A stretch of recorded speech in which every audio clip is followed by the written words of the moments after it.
I met a gypsy. It also raises a bigger picture debate about motocross of nations. Do you know what it cost? No, I have no idea. Okay. This will fucking cook your noodle. So I'm ready for my noodle to be cooked.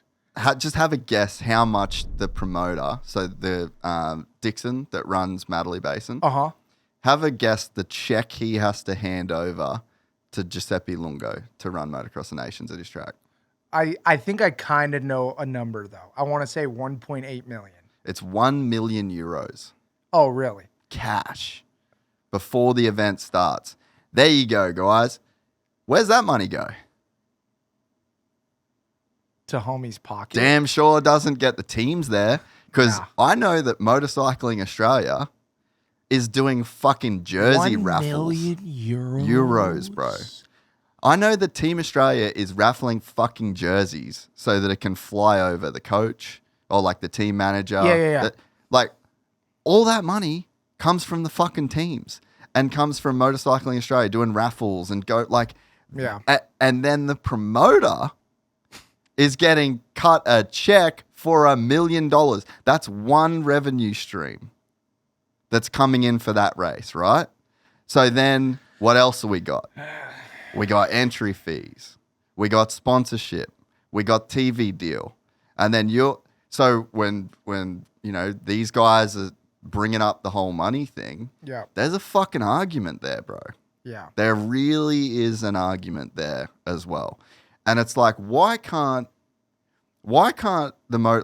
so you want to tell me that Motocross of Nations is the most prestigious event of the year.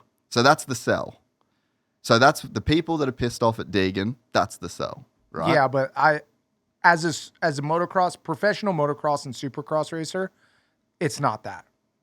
All of us, I would say mutually, we more so look at it as a fun race to represent our country, as an opportunity, like a fun opportunity. It's never, our focus is 1000% like... Yeah, your series. Motocross series. and supercross is the bee's knees. Yeah. And I feel like it is this big thing to fans that it's like the Olympics. But to us, it's kind of like, well... But if you look at attendance, like crowd, it's huge. It probably is the biggest race. Yes. So, it's fucking prestigious, crazy history. It's a great fan draw, that's for sure. Best guys in the world. Yep. All coming together for one weekend when they never do. Yeah. So it's like, it actually is the biggest race. Yeah. Why can't we treat it like that? Why can't it be for $500,000? Why can't it be for $250,000? Like, why can't the teams, because you're asking the teams to pay to go, right? I mean, dude, what are you getting? You're what are you preaching to the choir? You're preaching to the choir. Yeah. I mean, to me, all of us racers, it's like, we'll go. But it's not like, oh yeah, because we don't make any money. Yeah. But you don't even get your costs covered. It is kind of weird though to think of it like that, the way that you just put it. Like, all the best guys are there. But I don't see, even when I watch it, they're not, you can tell that the top guys, if they don't get the start and they're not in the fight for the win, they kind of back off.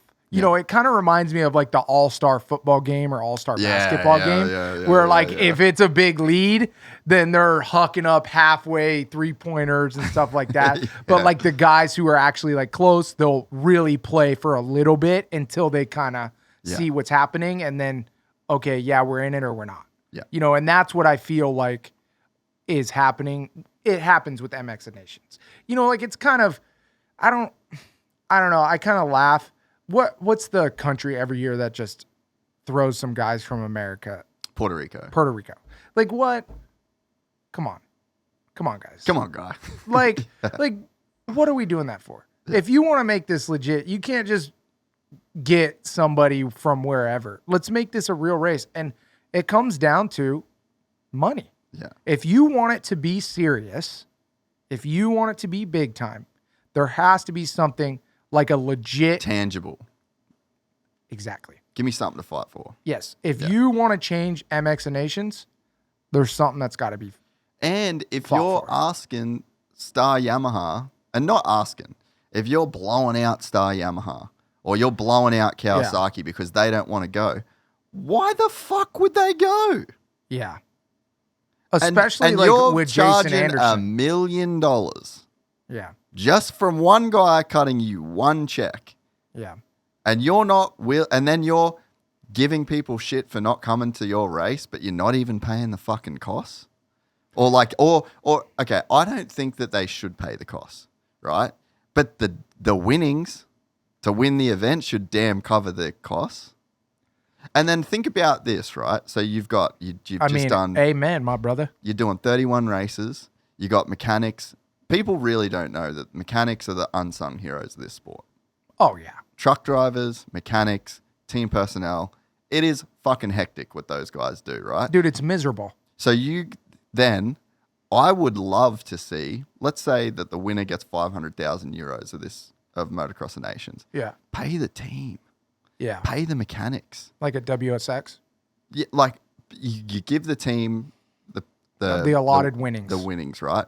But then if you're Roger DaCosta, then you're giving every mechanic 10 grand. Yeah. End of season bonus. You know, incentivizes the mechanics to want to go, incentivizes the riders to want to go, becomes this prestigious thing. You can win back, you know, you can make money out of going. And then it's like there's obviously a fuck ton of money flowing around that event. It's like, let's stop making this a charity race. Yeah, if the crowd's there, the money's there. Yeah. Period. But somebody's pocketing some money somewhere. Serious and cash. Everybody's been there for so long that we've all accepted it, and this is the way it goes. And, you know, change hurts. Yeah. And something's going to have to hurt somebody to have some change. But yeah, I don't know. That's not going to be me. Yeah. Anyway, that was another one of my little hard hitters for you. I mean, it does suck. And it is a hard hitter because, you know, as a kid, I remember watching MX Nations and Ryan Villapoto go out and win. And I was like, that's the sickest shit I've ever seen. You know, he just smoked everybody in the world. That was the sickest. I feel like that was the one singular best motorcycle racing performance of all time. I agree. The best racing performance of all time goes to Ryan Villapoto on the Mitch Payton 250 at MX Nations. Yep. It was like majestic. It was like a dream was happening. Goosebumps. No, seriously, like it was like something was over Villapoto that won't ever happen again. Yeah. It can't even put into words.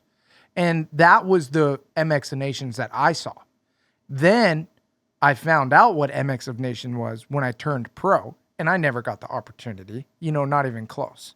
But I found out what it was because obviously all of us boys talk and we talk shit and we're like, fuck, you know, who's going to MX of Nations? Who's got to go over there and fucking race for free? You know what I mean? How are you going to get over there? Who's going to foot the bill? Yeah. Blah, blah, blah. And, you know, everybody's kind of dragging to do it. Yeah. You know, you do it 1 year and you're like, yeah. The boys are like, yeah, we fucking did it. Yeah. And then after that, you're like, did it, thanks. Yeah. If I don't ever do it again, no big deal. And that's probably why Tomac's not doing it. Yeah. You know what I mean? Yeah. It was, I don't know. And until you get something tangible, that mentality won't change. And the rider mentality at that race won't change as well. Yeah. And that's why it's like, it kind of sucks because even all of us riders, I feel like don't really think like if you win MX of Nations, you're the best. You just, that weekend, you got a really good start and you rode fantastic. Yeah. You know? Yeah. And I think, sorry, just checking the screen. You're good. Yeah. And I think like it just isn't Motocross Nations without the US. Yeah. So like the linchpin in all of this is that you need Team America to make this event good. The best guys from Team America. 100%. It's kind of like the whole aspect of Jet not being in the championship. Yeah. Like, yeah, the championship was fucking awesome this year in motocross. It was so much fun to watch. But Jet wasn't there. Yeah. You know, it's kind of like when Ricky and James and Chad were all there at the same time. Best racing, you know, we still call it some of the best racing we've ever seen in history. But a lot of those years, Chad got the championship. James got the championship. Ricky got the championship because it's not as fun, and they just kind of got it because the best guys weren't there all together to battle it out. And that's what happens a lot at MX of Nations, and it takes the pizzazz out of it because there isn't something tangible for these riders to hang on to. Yeah, it's easy to say no to. It's easy to say no. Yeah. There's no money.